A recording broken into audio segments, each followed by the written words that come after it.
میرے لیے یہ سب سے تکلیف دہ عید ہے. اور تکلیف دہ کیوں ہے کہ 10,000 کے ارد گرد، ہمیں ایگزیکٹ نمبر نہیں پتا کیونکہ ہمیں بتاتے نہیں ہیں اور ہر روز نئے لوگوں کو پکڑ لیتے ہیں، لیکن 10,000 کے ارد گرد ہمارے کارکنان جیلوں میں اور جیلوں میں برے حالات میں رکھے گئے ہیں. ایسے رکھا ہوا ہے جیسے کہ کوئی غدار ہیں، کوئی دہشت گرد ہیں، ہمارے پولیٹیکل لیڈرز ہیں. میں آج ان کو عید مبارک بھی کہتا ہوں، سلام بھی کرتا ہوں، کیونکہ ان کو صرف اس لیے جیلوں میں رکھا ہوا ہے اور ان کے اوپر ہر قسم کا پریشر ڈال رہے ہیں کہ بس وہ ایک لفظ ایک جملہ کہہ دیں کہ جی میں تحریک انصاف چھوڑا، پھر سب کچھ معاف ہو جاتا ہے. جس طرح پوچھا گیا ایک سوال پریس کانفرنس کے دوران ISPR کی کہ جی بتائیں کہ یہ اتنے بڑے الزام لگائے ہوئے بغاوت کے اور دہشت گردی کے، لیکن جب وہ پارٹی چھوڑتے تو سب معاف ہو جاتا ہے. تو وہی ان کے اوپر پریشر ڈالا ہوا ہے.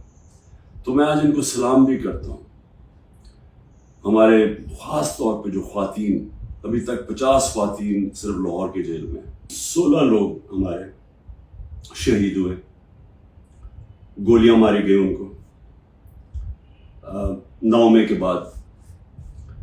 کوئی ان کی بات ہی نہیں کر رہا کہ 16 لوگ جو کنفرمڈ ہمارے پاس ہیں جن کی شہادتیں ہوئی، اس کے علاوہ 9 اور ہیں، لیکن ہم اس لیے کنفرم نہیں کر سکتے کہ ان کے جو گھر والے ہیں وہ چھپے ہوئے ہیں. یہ جو دہشت اور یہ جو خوف کی فضا بنائی ہوئی ہے وہ چھپے ہوئے ہیں اور وہ کنفرم نہیں کرتے، بولتے بھی نہیں ہیں. یہ 16 کا تو کنفرم ہے. 25 کو گولیاں لگی جس سے شہید ہوئے. اس کے علاوہ دو نوجوانوں کی ٹانگیں کٹ گئی اور ایک کے پیٹھ میں گولی لگی جس کی وجہ سے وہ پیرالائز ہو گیا، بیڈ ریڈن ہے مکمل طور پر. کوئی انویسٹیگیشن نہیں ہوئی، کوئی نام نہیں لیتا. بلڈنگ جلی، میں خود کہتا ہوں کہ ان کے جنہوں نے بلڈنگ جلائی ان کے خلاف ایکشن لینا چاہیے، انہوں نے جرم کیا.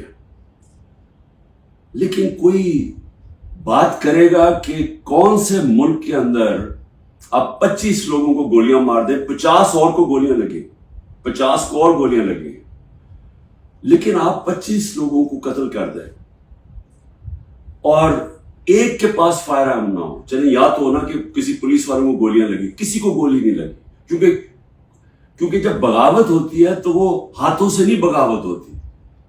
بغاوت جب ہوتی ہے تو وہ ہتھیار ہوتے ہیں آپ کے پاس. یہ کیسی بغاوت ہے کہ کسی کے پاس ہتھیار ہی نہیں تھے؟ کیوں میڈیا کے اوپر پورا کنٹرول کر لیا ہے کہ سارے میڈیا کا منہ بند کر دیا جائے اور صرف جو سرکاری ورژن ہے وہ صرف میڈیا پہ آئے؟ کیوں ڈر ہے؟ اگر آپ سچ اور حق پہ کھڑے ہیں تو بولنے دو دوسروں کو، آپ ثابت کریں. 9 مئی کی میں پھر سے کہتا رہتا ہوں انویسٹیگیشن تو ہو.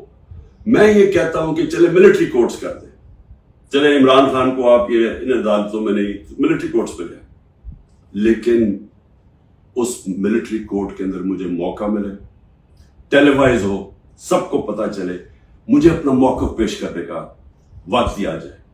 آپ اپنا موقف دیں، میں اپنا موقف دیتا. اس عید کے اوپر جتنی میں نے پاکستان میں مایوسی دیکھی ہے میں نے اپنی زندگی میں نہیں دیکھی. اور اس کی وجہ کیا ہے؟ ایک تو معاشی حالات ہے. اصل مایوسی کی وجہ کیا ہے کہ دبئی میں جو اس ملک کے نامور بڑے بڑے ڈاکو ہیں وہ سارے مل کے دبئی بیٹھے ہوئے ہیں اور فیصلہ کر رہے ہیں پاکستان کے مستقبل کا. یہ ہے مایوسی. یہی ملک کی اسٹیبلشمنٹ نے ان کی چوریاں بتائی ہیں. انہوں نے ہمیں، ہمارے جیسے لوگوں کو بتایا کہ کون سے، یہ جب فلانے ملک میں گئے تو وہاں کون سا زرداری نے کانٹریکٹ کیا ہے. یہ وہ لوگ ہیں جنہوں نے پاکستانی فوج کو بدنام کیا میمو گیٹ میں اور ڈان لیکس میں. ہمارے یہاں اس وقت ذہن بیٹھے ہوئے ہیں، ان کو اگر فرصت ملے کہ تحریک انصاف کو کیسے ختم کرنا، اور ساری ایجنسیز لگی ہوئی ہیں، ملک کے سارے ادارے لگے ہوئے اس کو ختم کرنے کے لیے، اگر آپ کو فرصت ملے تو آپ کے خطرے کی گھنٹی بجنی چاہیے، کیونکہ بہت بڑا ہندوستان کے ذہن میں اب امبیلنس ہو گیا ہے.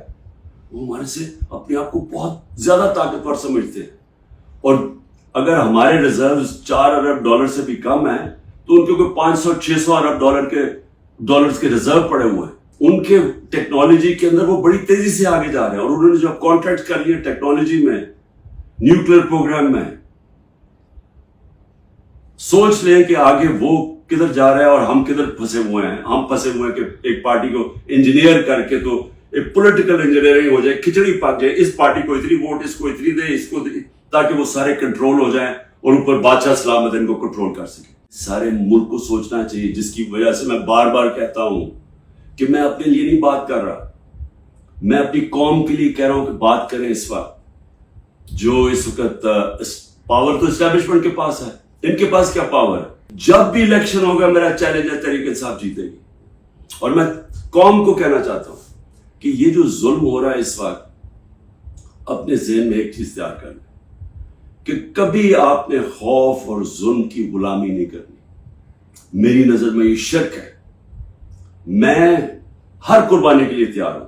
قوم کو بھی کہتا ہوں, آپ نے کبھی یہ جو کوشش ہو رہی ہے کہ ساروں کو ڈرا دھمکا کے سب ڈر جائیں اور ہم یہ جو کھچڑی والا سیٹ اپ لے کے آ رہے ہیں ہمیں کنٹرول کرنے کے لیے, میڈیا کو, سب کو کنٹرول کرنے کے لیے, جو منہ کھولے اس کو پکڑ کے جیل میں ڈال دو یا وہ کو ڈالا پہنچ جائے گھر میں, اور اس سے ہم چپ کر کے بیٹھ جائیں گے.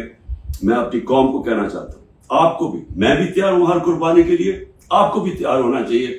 اگر آپ اس ملک کے مستقبل کو روشن دیکھنا چاہتے ہیں,